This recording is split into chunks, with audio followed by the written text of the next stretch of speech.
Halo, balik lagi sama channel saya, channel Imam Wahyudi Santoso. Channel sekitar perbaikan perawatan mobil, terutama mobil Honda. Kali ini kita dapat pekerjaan servis komplit, tune up komplit plus kura, ganti oli lengkap, servis rem dan kuras minyak rem. Sesuai judul, teman-teman, kita akan membahas atau merecord atau share atau bagi ilmu soal kuras minyak rem yang benar ya. Ini mobilnya mobil ABS Civic 2013 tipe FB ya, tipe FB Matic. Ini dikerjakan di rumah saya. Ini pelanggannya dari Pati, Jawa Tengah. Pelanggan lama saya di Honda mulai saya awal jadi SA 2012. Mobilnya mulai Jazz GE8, akhirnya pindah ke FB ini.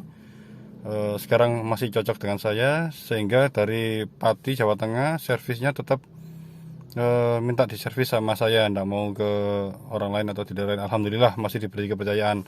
Oh ya, semoga teman-teman semua diberi kesehatan, dijauhkan dari wabah penyakit. Ini lanjut ke konten kali ini. Kita akan membahas kuras minyak rem dan bleeding minyak rem yang benar ya teman-teman ya. Ini teman-teman, Mas Dimas habis terklep tadi dipasang dash clamp-nya. Balik lagi ke bahasan kuras minyak rem. Yang pertama adalah kita kuras dari tabung cadangan atau tabung reservoir ya. Bisa pakai sedotan besar yang seperti kopling kemarin. Ini sudah saya kuras tadi. Nah, ini sudah jernih, sudah saya isi lagi. Nanti tinggal proses bleedingnya seperti apa untuk ngeluarin dari nepel-nepel tiap kali per remnya. Dan urutannya yang kemarin teman-teman ada Pak siapa ya, saya lupa, yang komen di Mobilio itu urutannya gimana. Setelah saya pelajari lagi lebih detail dan lebih lebih detail dan lebih pastinya di manual Honda. Untuk mobil hampir sama sih, tidak ada ketentuannya, meskipun yang pakai ABS dan enggak. Itu urutan dari bleeding minyak remnya dari depan kanan teman-teman, terus pindah ke depan kiri, terus urut ke belakang kiri, lalu belakang kanan. Itu untuk urutan ininya, urutan bleedingnya ya.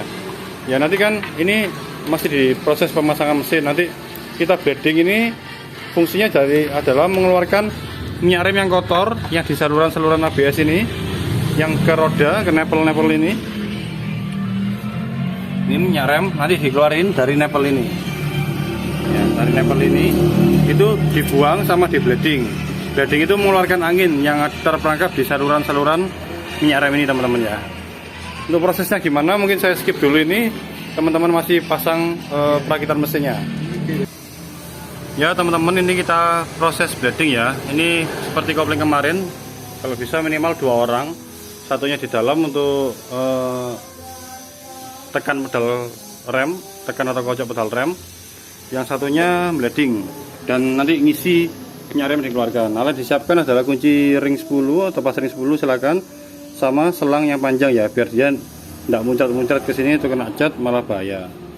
Lanjut Mas, ini yang bleeding Mas cewek. Jadi di starter, di dalam itu di pompa ininya, atau ditekan ininya, pedalnya, terus sesuai instruksi yang bleeding ini. Ini proses pembuangan, pengurasan ya. Itu keluarnya hitam itu ya teman-teman ya. Nih. Terus sambil itu kita lihat yang di sini. Kalau kurang ditambahi. Kalau kurang langsung ditambahi gini teman-teman, biar tidak sampai kehabisan malah jadi masuk angin, jadinya susah nanti. Ada dulu Mas. Ya. Jadi ada yang jaga volume ini, volume dari reservoirnya. Ada yang bleeding dan ada yang ngocok. Ya. Karena proses bleeding tinggal ngeluarin anginnya saja seperti ini.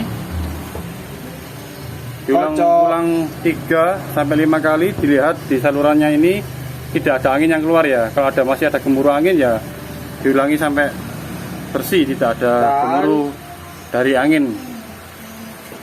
Ini sudah oke nih rasanya. Kocok. Urutannya sekali lagi adalah yang depan kanan, terus depan kiri, belakang kiri, sama belakang kanan, urut ya. Urutan bleedingnya depan kanan, depan kiri, belakang kiri sama belakang kanan urut. Nanti ini akan saya contohkan satu depan blading dan satu belakang untuk blading dan kurasnya ya, biar durasi kita tidak terlalu banyak. Sekali-sekali tetap dilihat di level minyaknya ini, kalau kurang langsung ditambah biar tidak ada angin atau malah jadi masuk angin yang terlebih, nanti ngeluarin anginnya bladingnya malah tambah susah. Ini yang kiri, terus nanti saya record lagi yang belakang aja. Caranya hampir sama, cuman beda letaknya. Ini untuk mobil Civic FB2 ya. Cara untuk mobil lain sama sih seperti ini, cuman beda bentuk kaliper sama kunci nepelnya mungkin. Terus kalau sudah di blading, ini dipastikan nepelnya ya, nepelnya ini harus kencang dan ada tutup ventilnya, ini dipasang lagi biar dia enggak kotor ininya dalamnya, untuk pembuangannya biar enggak buntu kena debu. Dan nanti sisa-sisa ininya, sisa-sisa apa minyak rem yang tumpah ini kita semprot pakai air biar enggak kotori kemana-mana. Saya skip dulu, nanti lanjut ke yang belakang ya. Kita lanjut yang di belakang. Nepelnya sama, kalau yang pakai kaliper ini mobil besar ini kuncinya 10. Ini proses blading ya, kurasnya tadi sudah. Kalau kuras dirasa sudah bening di selang ini dan di pembuangan itu sudah bening ya, selesai. Tinggal kita blading untuk memastikan udara yang di dalam saluran minyak remnya ini sudah kosong atau sudah tidak ada angin. Kalau ada angin takutnya kan bisa ambles remnya ya. Jadi yang dipompa sama master rem yang menuju ke saluran-saluran remnya ini tercampur sama angin, jadi dia tidak maksimal untuk menggerakkan piston kaliper remnya ya. Jadi metode blading sama kuras itu beda ya. Kalau blading kita tinggal kendori ini aja, kendori nepelnya ini, sama dilihat pembuangannya itu bening apa enggak. Kalau sudah bening ditutup lagi, tinggal kita blading. Kalau blading itu 3-5 kali kita buka tutup nempel kaliper rem, dirasa sudah tidak ada angin, ditutup lagi, sudah oke. Ini tinggal yang terakhir yang sebelah kanan ya. Saya jaga reservoirnya biar tidak kekurangan minyak rem ya. Sudah semua teman-teman proses untuk kuras minyak remnya dari 4 roda. Jangan lupa ya, urutannya lagi ya, depan kanan, depan kiri, belakang kiri, sama terakhir belakang kanan. Ini sudah dipastikan pedal rem yang diinjak oleh Mas Dimas itu sudah pas, tidak ambles, tidak terlalu keras, jadi sudah oke. Anginnya sudah dipastikan oke.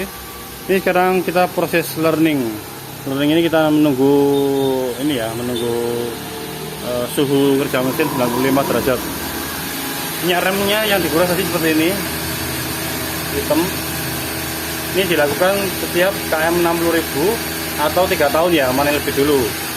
Setelah oke semua, dipastikan lagi level dari minyak remnya sampai tanda maksimal, dibersihkan semua reservoirnya biar kelihatan bersih, nggak jorok, baru kita tutup lagi. Perawatan pengurasan minyak rem ini selain untuk menjaga dari saluran-saluran kalipernya ini yang bersih, dia untuk menjaga korosi yang di ini ya, di tiap piston kaliper rem. Di dalam ini kan ada piston kaliper remnya ya. Kalau minyak remnya bersih, insya Allah dia kinerjanya bagus dan tidak cepat korosi. Kecuali kalau bus atau karet kaliper remnya memang sudah sobek, itu lain cerita. Tapi kalau yang dari dalamnya dijaganya dari minyak rem ini.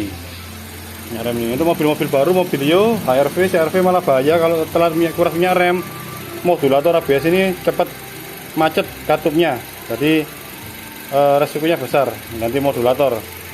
Itu sering terjadi untuk Mobilio, Jazz GK5 sama CRV RM 2013 generasi keempat sampai 2017 dan HRV. Itu sering terjadi masalah di modul ini. Nah, mungkin itu aja teman-teman untuk sharing kali ini kuras minyak rem. Mohon maaf bila ada audio dan video yang kurang jelas. Mohon maaf bila ada salah kata. Salam seduluran semua. Semoga kita diberikan kemurahan rezeki, dijauhkan dari wabah penyakit. Terima kasih.